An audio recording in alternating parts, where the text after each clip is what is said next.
Hello प्यारे साथियों, स्वागत है आप सभी का आपके प्यारे से स्टडी प्लेटफॉर्म परफॉर्मेंस जैक्सन पे। मैं हूं जैक्सन सर, स्वागत करता हूं आप सभी का प्यारे से स्टडी प्लेटफॉर्म परफॉर्मेंस जैक्सन पे।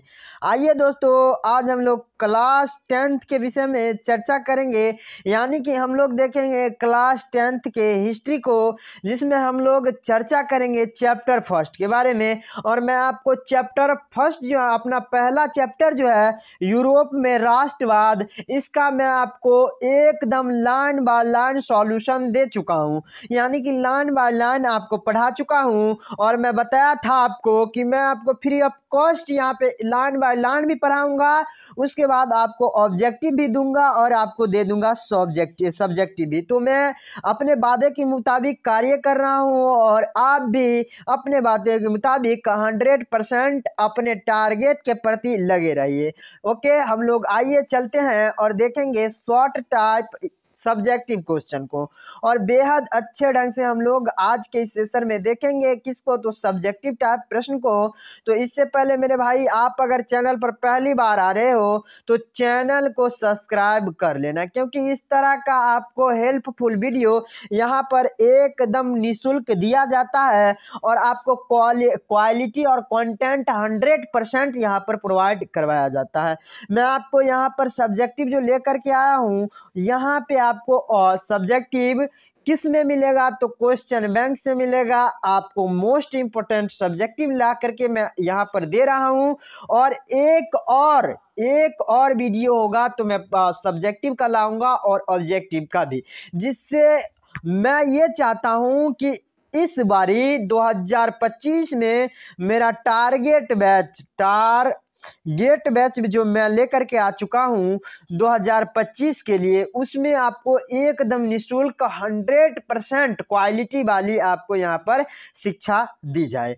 तो आइए चलिए वीडियो को शुरू कर लेते हैं। इससे पहले मेरे भाई, अगर आप चैनल पर पहली बार आए हो तो चैनल को सब्सक्राइब कर लेना, बेल आइकन प्रेस कर देना, क्योंकि इस तरह का जब भी मैं वीडियो अपलोड करूं तो सबसे पहले आपके पास जाए और आप वीडियो को देख पाओ और लाभ उठा पाओ। ओके, आगे बढ़ते हैं, देखेंगे आज के इस सेशन को। तो फटाफट से मेरे भाई आज के इस सेशन को अपने दोस्तों में शेयर कर देना, क्योंकि यहाँ पर इस तरह का हेल्पफुल वीडियो आपको प्रोवाइड करवाया जाता है। ओके, जब यहाँ पर आपको video free of cost provide करवाया ही जाता है, तो चलिए हम लोग वीडियो को शुरू करते हुए देखते हैं। प्रश्न है आपका पहला, 1848 ईस्वी की फ्रांसीसी क्रांति के क्या कारण थे? 1848 ईस्वी में फ्रांसीसी क्रांति हुई थी, याद कीजिए आप, अगर पढ़े होंगे तो, और नहीं पढ़े हैं तो जा करके वीडियो आपका अपलोडेड है, वहां से जा करके आप पढ़ लीजिएगा। ओके, हम लोग चलते हैं। 1848 ईस्वी की जो क्रांति हुई थी, इसका मुख्य कारण आपका क्या था? तो 1848 ईस्वी की फ्रांसीसी क्रांति के प्रमुख कारण थे। पहला अपना क्या है, मध्यम वर्ग। समाज में कितने वर्ग थे? 3, कूली, पादरी, है ना, और सर्वसाधारण। और चौथा अपना क्या था? मध्यम वर्ग। मध्यम वर्ग में शिक्षित व्यक्ति आते थे। मध्यम वर्ग का शासन पर प्रभाव पड़ने लगा। और दूसरा है, राजनीति दल में संगठन के अभाव हो गए।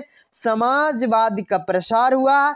लुई फिलिप की नीति जो थी 1848 ईस्वी में किसके द्वारा? तो लुई फिलिप जो आर्लेनियस वंश का शासक था, इसके द्वारा ही क्रांति हुई थी। और इसका ये कौन था प्रधानमंत्री? तो गीजू था। ओके, समझ में आ रही है बात?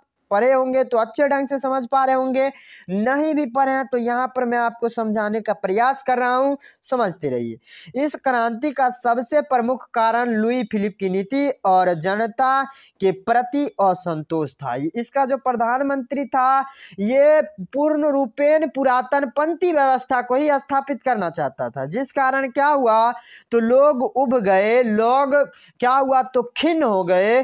किससे? तो गीजू से। वह जनता की तत्कालीन समस्या को सुलझाने में असमर्थ रहा, जिसके कारण क्रांति सूत्रपात हुआ। जिस कारण भ्रष्टाचारी नीति पर उतर गया था कौन? तो आपका जो लुई फिलिप था, लुई फिलिप का प्रधानमंत्री गीजू। और जिस कारण क्या होता है तो लोग खिन्न हो जाते हैं और अंतोगत्वा क्रांति हो जाती है। आगे बढ़ते हैं हम लोग, देखते हैं मेजनी कौन था। तो मेजनी सबसे पहली बात तो मेजनी का संबंध इटली से था। ये इटली के एकीकरण में इसका रोल महत्वपूर्ण होता है, यानी कि ये अच्छे ढंग से इटली का एकीकरण करना चाहता था। और क्या था तो आइए हम देखते हैं कि प्रश्नों में क्या आंसर आपको लिखा गया है। तो मेजनी इटली का राष्ट्रवादियों के द्वारा गुप्त दल कार्बोनेरी का सदस्य था। इटली में क्या किया गया था तो राष्ट्रवादी उद्देश्य के पूर्ति के लिए एक संस्था बनाई गई थी, जिस संस्था का नाम था कार्बोनारी या फिर कार्बोनेरी। इस संस्था का यह क्या था तो इस संस्था का यह सदस्य था। यह संस्था का उद्देश्य आपसे पूछा जाए तो इस संस्था का उद्देश्य था इटली में राजतंत्र जो यहाँ पर था, इस राजतंत्र को समाप्त करके गणराज्य की स्थापना करना। किस युद्ध के द्वारा तो छापामार युद्ध के द्वारा। समझ में आ रही बात आप सभी को। और मेजनी जो था वह सेनापति के होने के साथ साथ गणतांत्रिक विचारों का समर्थक एवं योग्य सेनापति था। 1830 ईस्वी में नागरिक आंदोलन द्वारा उसने क्या किया था तो उत्तरी और मध्य इटली में एकत्रित गणराज्य स्थापित करने का प्रयास किया। किंतु क्या होता है मेरे भाई, तो किंतु जो आपका होता है असफल होने पर उसे इटली से पलायन करना पड़ा। ऑस्ट्रिया के प्रभाव में ऑस्ट्रिया के शासक जो मेटरनिख थे उनके द्वारा ऐसी रणनीति बनाई गई जिससे क्या हो गया तो मेजनी प्रभावित, यानी कि मेजनी की पराजय हो गई। 1845 ईस्वी में मेटरनिख की पराजय के बाद जब ऑस्ट्रिया के शासक मेजनी कौन थे, ऑस्ट्रिया के शासक मेटरनिख की भी लोगों के द्वारा 1848 ईस्वी क्रांति के द्वारा, यानी कि लगातार जो क्रांति चल रही थी, जिस कारण ऑस्ट्रिया के चांसलर मेटरनिख को भी ऑस्ट्रिया छोड़ करके भागना पड़ता है। जिस कारण क्या होता है तो मेजनी का इटली में पुनः आगमन हो जाता है और फिर से वह क्या करता है तो इटली के एकीकरण में कार्य करने लगता है। आपको याद रखना है मेरे भाई कि मेजनी के बारे में 1831 ईस्वी में, कब तो 1831 ईस्वी में उसने यंग इटली, किसकी तो यंग इटली नामक संस्थान की स्थापना किया। और 1834 ईस्वी में यंग यूरोप संस्था का गठन किया था। इस बातों को आपको अच्छे ढंग से याद रखना है। ये सभी बातें आपके बोर्ड एग्जाम के लिए काफ़ी महत्वपूर्ण होने वाली है। आगे देखते हैं हम, अपना अगला है गैरीबाल्डी के कार्यों की चर्चा करें। गैरीबाल्डी का संबंध भी कहाँ से है तो इटली से ही है। इटली के एकीकरण में 3 व्यक्ति का रोल होता है। पहला आपका मेजनी, दूसरा आपका गैरीबाल्डी और तीसरा आपका कौन, काउंट काबूर होता है। ओके, समझ में आ रहा बात। अगर वीडियो पसंद आ रहा हो तो अपने दोस्तों को वीडियो शेयर कर देना ताकि उनको भी इस तरह का हेल्पफुल वीडियो उनके पास भी पहुंच सके। गैरीबाल्डी की कार्यों की चर्चा करें। गैरीबाल्डी का क्या कार्य था तो हम लोग देखते हैं कि गैरीबाल्डी का जन्म 1807 ईस्वी में नीस नामक नगर में हुआ था। यह पेशे से नाविक था। आपसे पूछा जाता है कि गैरीबाल्डी पेशे से क्या था तो नाविक, जो नाव चलाया करते हैं उनको हम लोग नाविक कहते हैं। वे पेशे से नाविक थे और मेजनी के विचारों का समर्थक। मेजनी क्या चाहता था तो मेजनी ये चाहता था कि हमारा जो देश इटली है इसे क्या किया जाए तो एकत्रित किया जाए, एकीकरण किया जाए, देश का विकास हो, देश का भलाई हो, देशों का, हमारा जो देश है इसका शोषण ना हो। यही विचारों का समर्थक आपका गैरीबाल्डी भी था। लेकिन बाद में जब काउंट काबूर आया तो उसके प्रभाव में आकर के संवैधानिक राजतंत्र का समर्थक बन बैठा कौन, आपका गैरीबाल्डी। गैरीबाल्डी ने सशस्त्र क्रांति के द्वारा दक्षिणी इटली के प्रांतों का एकीकरण करवा दिया, यानी कि शस्त्र के बल पर उसने क्या किया तो इटली का एकीकरण करवा दिया। किसने, गैरीबाल्डी ने। स्थापित करने का प्रयास किया। गैरिबाल्डी ने सिसिली और नेपल्स, ये इटली का प्रांत था, सिसिली और नेपल्स पर आक्रमण किया। इन प्रांतों पर अधिकांश जनता जो है बुर्बो वंश, यहाँ पर कौन सा वंश, तो बुर्बो वंश के निरंकुश शासक से तंग होकर गैरिबाल्डी का समर्थन करने लगे। सिसिली और इटली पर क्या करता है, तो गैरिबाल्डी आक्रमण कर देता है, और यहाँ पर किस वंश का शासक होता है, तो बुर्बो वंश का शासन होता है। और यहाँ के जनता जो थी ये बुर्बो वंश के निरंकुश यानी कि बेकार शासक, अच्छे शासक भी बिल्कुल नहीं थे, उनसे परेशान हो चुके थे। और अंततः वहाँ के जनता जो थी, वहाँ की जनता किसका समर्थन कर देती है, तो गैरिबाल्डी का। गैरिबाल्डी यहाँ विक्टर इमैनुअल के प्रतिनिधि के रूप में सत्ता संभाली। गैरिबाल्डी के दक्षिणी अभियान का काबूर ने भी समर्थन किया और 1862 ईस्वी में गैरिबाल्डी ने रोम पर आक्रमण कर दिया। वर्तमान समय में इटली की राजधानी आपका रोम है। पोप का शासन हुआ करता था, पोप एक व्यक्ति था जिसका शासन हुआ करता था, और 1862 ईस्वी में ये यहाँ पर आक्रमण कर देता है। काबूर ने गैरिबाल्डी के इस अभियान का विरोध कर दिया। काउंट काबूर जो कि विक्टर इमैनुअल का प्रधानमंत्री था, उसने गैरिबाल्डी के इस कार्य का, इस अभियान का विरोध कर दिया। समझ में आ रही बात आप सभी को? आगे देखते हैं। विरोध करते हुए रोम की रक्षा के लिए पिडमाउंट की सेना भेज दी। अभियान के बीच में ही गैरिबाल्डी काबूर से भेंट करता है। ये जब अभियान चलाया जा रहा था तो गैरिबाल्डी और काउंट काबूर एक दूसरे से मुलाकातें करते हैं। समझ में आ रही बात? तथा रोम अभियान वहीं पर गैरिबाल्डी के द्वारा ठप कर दिया जाता है, समाप्त कर दिया जाता है। दक्षिणी इटली के जीते गए क्षेत्र को गैरिबाल्डी जो दक्षिणी इटली के कुछ क्षेत्रों को जीतता है उसको क्या कर देता है, तो विक्टर इमैनुअल को फिर से सौंप देता है। विक्टर इमैनुअल जो कि जर्मनी का क्या होता है, चांसलर होता है, उसको दक्षिणी इटली जो जीता था काउंट काबूर उसे दे देता है। गैरिबाल्डी अपनी सारी संपत्ति राष्ट्र को दे देता है, राष्ट्र को समर्पित कर देता है कि मेरा जो भी संपत्ति है, मेरे पास जो भी पैसा है वह किसका है, तो हमारे देश इटली का है। समर्पित कर साधारण किसान के भांति गैरिबाल्डी जीवन जीने लगता है। जिस त्याग, देशभक्ति और वीरता का परिचय गैरिबाल्डी ने दिया है उसके उदाहरण संसार के इतिहास में बहुत ही कम मिलते हैं। गैरिबाल्डी के इस चरित्र का भारतीय स्वतंत्रता संग्राम पर बहुत अधिक प्रभाव पड़ा है। स्वयं लाला लाजपत राय जिनको शेरे पंजाब के नाम से जाना जाता है, गैरिबाल्डी की जीवनी लिखी है। यानी कि गैरिबाल्डी का इतना अच्छा जो उन्होंने कार्य किया था, गैरिबाल्डी इसको दर्शाने का प्रयास भारत के क्रांतिकारी व्यक्ति लाला लाजपत राय जिनको शेरे पंजाब के नाम से जाना जाता है वे भी किए हैं। ओके, समझ में आ रही है बात? अगर अच्छे ढंग से आपको वीडियो पसंद आ रहा है, समझ में आ रहा है, ये वीडियो आपके लिए हेल्पफुल हो रहा है, तो प्लीज़ चैनल को सब्सक्राइब करके वीडियो को लाइक कर दो और अपने दोस्तों को वीडियो शेयर कर दो। इतना सा बस आपको काम करना है और हमारे साथ लगातार बने रहना है। सोशल साइंस यानी कि एसएसटी में आपको 90% से अधिक अंक दिलवाने का वादा मेरा है मेरे भाई।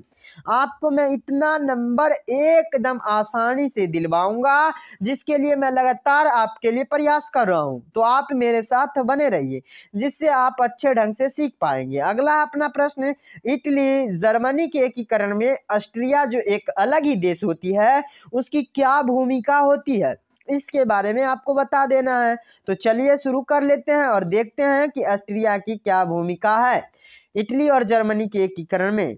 इटली जर्मनी का एकीकरण ऑस्ट्रिया की शर्त पर हुआ क्योंकि इटली एवं जर्मनी के प्रांतों पर ऑस्ट्रिया का आधिपत्य था तथा हस्तक्षेप था। यानी कि ऐसा ये ऑस्ट्रिया देश था, कोई भी देश में मामला अगर एकीकरण का हो या फिर शासन प्रशासन का हो उसमें ऑस्ट्रिया क्या करता था, हस्तक्षेप करता था, बीच में कूद जाता था, कबाब में हड्डी बन जाता था। कौन? तो आपका ऑस्ट्रिया। और ऑस्ट्रिया के शासक जो थे मेटरनिख, ये मेटरनिख एकदम कूटनीति व्यक्ति थे, इनको अच्छे ढंग से राजनीति आता था, ये सभी देशों में अपना प्रभाव बनाए रखना चाहते थे। कौन? ऑस्ट्रिया के जो शासक मेटरनिख थे वे। ये यहाँ पर लगातार हस्तक्षेप सभी देशों में किया करते थे। ऑस्ट्रिया को इटली और जर्मनी से बाहर करके ही इन दोनों का एकीकरण संभव था, क्योंकि ये अलग ही ढंग से मेटरनिख जो था क्या करना चाहता था, यहाँ का एकीकरण करना चाहता था। दोनों राष्ट्रों ऑस्ट्रिया को बाहर निकालने के लिए विदेशी सहायता भी ली थी। जिस प्रकार लगातार जर्मनी के एकीकरण में, इटली के एकीकरण में हम लोग देखते हैं कि क्या देखते हैं, तो जर्मनी में इटली में मेजनी बेचारा बार बार प्रयास कर रहा था, लेकिन ऑस्ट्रिया के प्रभाव के कारण उसकी पराजय हो जा रही थी और उसे इटली से पलायन करना पड़ रहा था। ये आपका भूमिका रही है इन दोनों के एकीकरण में, किसका? ऑस्ट्रिया का। ओके, समझ में आ रहा? चलिए आगे चलते हैं और देखते हैं। आगे अपना मोस्ट इम्पोर्टेंट प्रश्न है, इटली के एकीकरण में मेजनी साहब की क्या भूमिका रही है? तो मेजनी मैं बता चुका हूँ कि मेजनी दार्शनिक था, साहित्यकार था, राजनेता था, इसके साथ साथ गणतांत्रिक विचारों का समर्थक एवं आपका योग्य सेनापति था और राष्ट्रवादी भावना से प्रेरित होकर उसने गुप्त क्रांतिकारी संगठन कार्बोनेरी की सदस्यता ग्रहण कर ली थी। किसने? तो आपका मेजनी साहब जो थे, उन्होंने क्या अपने देश में जो आपका चलाया जा रहा था, देश में जो आपका एकीकरण की भावना को बढ़ाई जा रही थी, इसके लिए उन्होंने, मेजनी साहब ने 1831 ईस्वी में यंग इटली नामक संस्था की स्थापना करते हैं और इस संस्था का उद्देश्य होता है कि सभी लोगों के सहयोग से क्या करना, तो देश का एकीकरण करना। समझ में आ रही है? और 1834 ईस्वी में आपका यंग यूरोप नामक संस्था का गठन होता है और इन सभी संगठनों के द्वारा मेजनी साहब ये चाहते हैं कि देश का एकीकरण हो। समझ में आ रही बात? जिस कारण इटली में क्या कहा जाता है मेजनी को, तो मेजनी को इटली के एकीकरण का पैगंबर कहा जाता है। समझ में आ रही है बात? आगे चलिए और देखते हैं। अगला अपना प्रश्न है, यूरोपीय इतिहास में घेटों का क्या अर्थ है? तो घेटों का अर्थ जो भी है मेरे भाई यहाँ पर आपको दे दिया गया है। आपको मैं बता दूँ, इनका ये सभी PDF आपको हमारे टेलीग्राम पर प्रोवाइड करवा दिया जाएगा, वहाँ से जा कर के आप पढ़ लेना। ओके, समझ में आ रही है? क्योंकि जो प्रश्न इम्पोर्टेंट नहीं है मैं उसको नहीं बता रहा हूँ, जिसका लिंक आपको टेलीग्राम का डिस्क्रिप्शन में दे दिया गया है, आप वहाँ से जा कर के अच्छे ढंग से पढ़ लेना। मेटरनिख युग क्या है? मेटरनिख युग क्या है? तो ऑस्ट्रिया के जो चांसलर मेटरनिख होते हैं, 1815 ईस्वी में क्या होता है, तो मैं बता चुका हूँ आपको, वियना सम्मेलन होता है। 1815 से 1848 ईस्वी तक के काल को मेटरनिख युग के नाम से जाना जाता है। 1815 ईस्वी में आपका वियना सम्मेलन हुआ और इस सम्मेलन में ब्रिटेन, पर्सा, रूस, ऑस्ट्रिया, ये 4 देश शामिल हुए और ये चाहते थे कि फ्रांस में क्या हो, तो पुरानी व्यवस्था, जो पुरातन पंथी व्यवस्था थी, उसको स्थापित किया जाए। ये कार्य आपका किसका था? मेटरनिख, जो कि ऑस्ट्रिया के शासक थे, उनका था। वह क्रांति का कट्टर शत्रु तथा क्रांति विरोधी भावनाओं का समर्थक था। वह राजा के दैवीय अधिकार में विश्वास रखता था और ये क्या किया, तो नेपोलियन जो आया था, नेपोलियन को भगा करके, जब नेपोलियन की 1814 ईस्वी में वाटरलू के युद्ध में हार हो जाती है, तब क्या होता है, संपूर्ण यूरोप पर लगभग आपका ऑस्ट्रिया के शासक मेटरनिख का प्रभाव हो जाता है और 1848 ईस्वी क्रांति तक रहता है, जिस युग को हम लोग मेटरनिख युग का आरंभ और नेपोलियन युग के अंत के नाम से जानते हैं। समझ में आ रही है बात आप सभी को मेरे भाई? फटाफट से वीडियो को लाइक करके चैनल को सब्सक्राइब करना और अपने दोस्तों में वीडियो शेयर कर देना। आगे बढ़ते हैं। राष्ट्रवाद क्या है? मैं आपको बता चुका हूं कि राष्ट्रवाद, अपने राष्ट्र का अर्थ होता है देश और वाद का अर्थ होता है लगाव। अपने देश के प्रति लगाव की भावना, अपने देश के हित में विकास की भावना रखने को ही हम लोग क्या कहेंगे, तो हम लोग कहेंगे राष्ट्रवाद। और अपने देश से परस्पर प्रेम एकता स्थापित करने की भावना को हम लोग कहेंगे राष्ट्रवाद। समझ में आ रही है आप सभी को? आगे बढ़ते हैं मेरे भाई और अच्छे ढंग से देखते हैं जर्मनी के एकीकरण में क्या बाधाएं थी। तो जर्मनी का जो एकीकरण हो रहा था, इसमें सबसे पहला जो आपका बाधा था कि जर्मनी 300 छोटे छोटे राज्यों में विभाजित था और यहाँ पर लगातार लोगों में अलगाववाद भी था। लोग एकजुट एकत्रित होना ही नहीं चाहते थे। ये आपका पहला था। दूसरा है, इन राज्यों में व्याप्त राजनीतिक, सामाजिक तथा धार्मिक विषमताएं। यहाँ पर राजनीतिक विषमता ये थी कि 300 छोटे छोटे जो प्रांत थे, इनका अलग अलग शासक वर्ग हुआ करता था। ये किसी और के अंडरगट, ये किसी और के अंडर आता था। इसी प्रकार आगे देखते हैं। तो तीसरा अपना राष्ट्रवाद की भावना का अभाव। मैं बता चुका हूं कि राष्ट्रवाद क्या होता है। अपने देश के प्रति कोई व्यक्ति सोच ही नहीं रहा था, अपने देश के विकास के बारे में कोई सोचता ही नहीं था। तो कैसे होगा एकीकरण? आगे देखते हैं।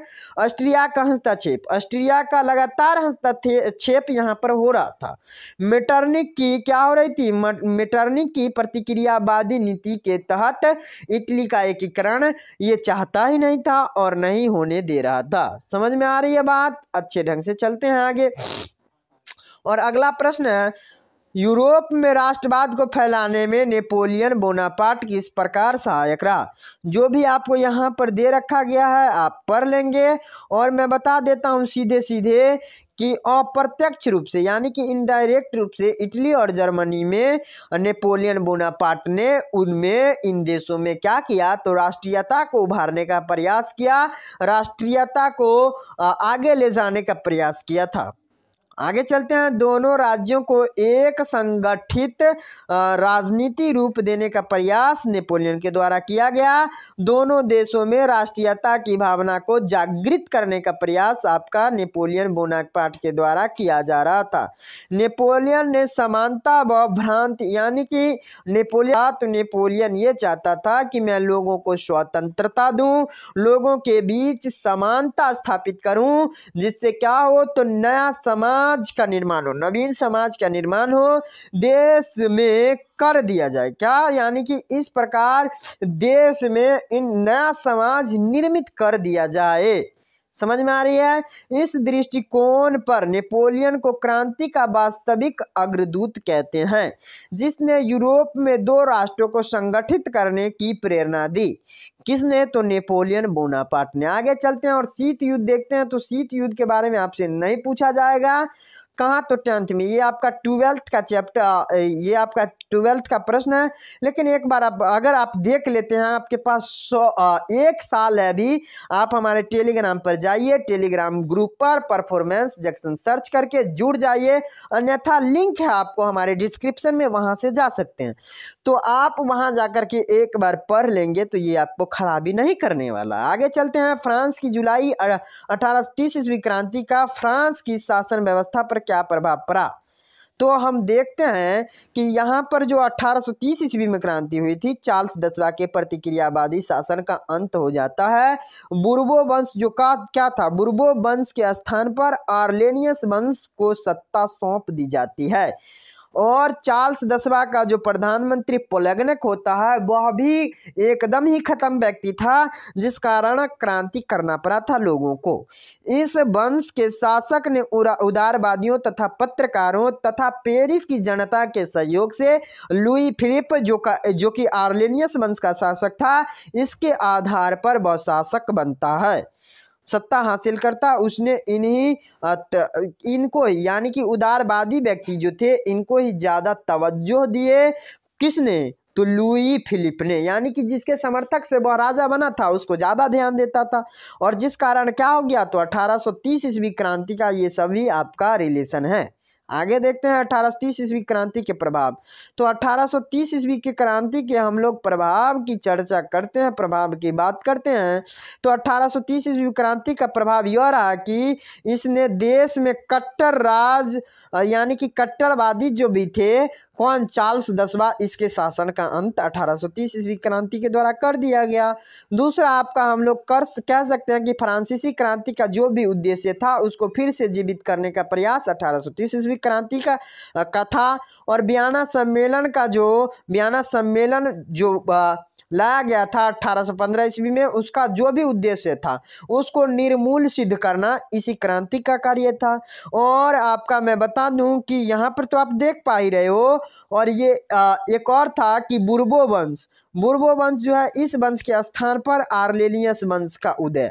बुर्बो वंश का अंतिम शासक चार्ल्स 10वां, आर्लेलियस वंश का प्रथम शासक लुई फिलिप। समझ में आ रही बात? आगे बढ़ते हैं और देखते हैं। मैं आशा करूंगा कि यहाँ पर आपको अच्छे ढंग से प्रश्न समझ में आ रहे हैं और आप लोग देख पा रहे हो और समझ पा रहे हो।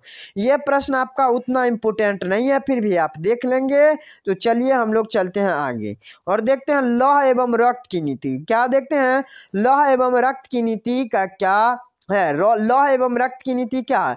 तो लौह एवं रक्त की नीति का प्रतिपादन बिस्मार्क के द्वारा किया गया था।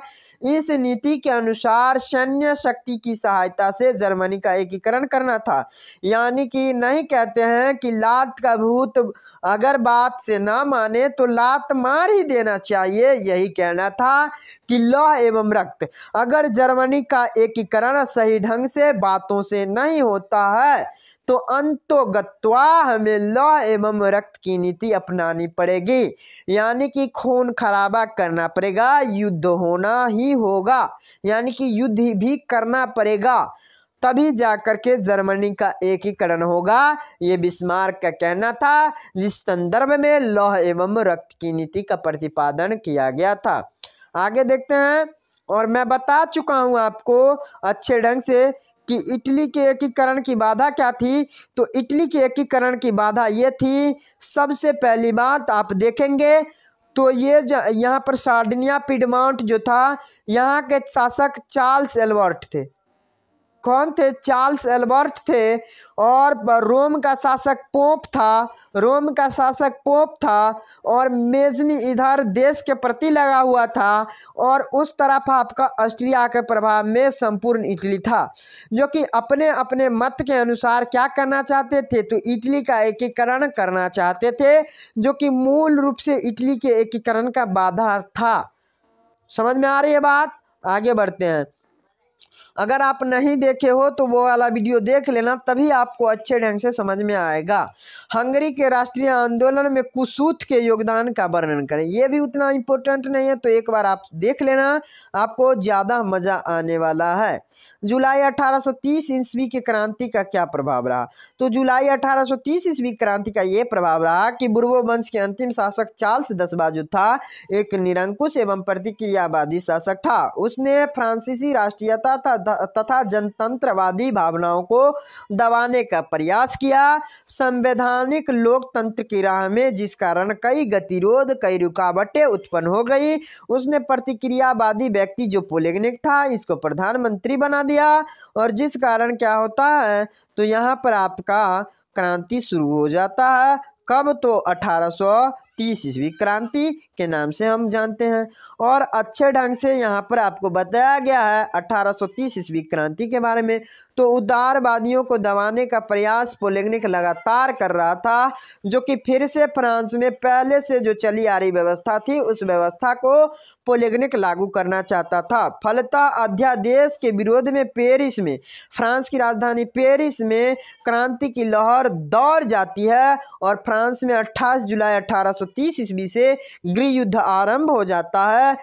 और इसे ही हम लोग जुलाई 1830 ईस्वी के क्रांति के नाम से जानते हैं। समझ में आ गई होगी बात? तो आपका लगभग 28 मिनट में मैं ये वीडियो आपका कंप्लीट करवा दिया, जिसमें आपको मैंने 18 प्रश्न, 28 मिनट में आपको मैं 18 प्रश्न करवा चुका हूं। और मैं आशा करूंगा कि ये वीडियो आपके लिए काफ़ी हेल्पफुल रहा होगा और आप इस वीडियो से बहुत कुछ सीख पाए होंगे और ये वीडियो आपको बहुत बहुत लाभदायक रहा होगा आपके लिए। अगर वीडियो पसंद आया हो और इस तरह आपको हमें इस चैनल से जुड़ना है, तो आप अभी चैनल को सब्सक्राइब कर लीजिए और जुड़ जाइए, जिसमें आपको लाइन बाय लाइन यहाँ पर पढ़ाया जाएगा। उसके बाद आपको क्या करना है, तो लाइन बाय लाइन पढ़ाने के बाद आपको ऑब्जेक्टिव और सब्जेक्टिव दोनों टाइप प्रश्न यहीं पर आपको प्रोवाइड करवा दिया जाएगा। अंत में हम लोग क्वेश्चन बैंक के लिए समय भी निकालेंगे। ओके, तो हम लोग मिलेंगे अब नेक्स्ट क्लास में। तब तक के लिए बेस्ट ऑफ लक। अपने बोर्ड एग्जाम का अच्छे ढंग से प्रिपरेशन कीजिए, पढ़ते रहिए, खेलते रहिए, कूदते रहिए। मिलते हैं अगले वीडियो में, तब तक के लिए बेस्ट ऑफ लक।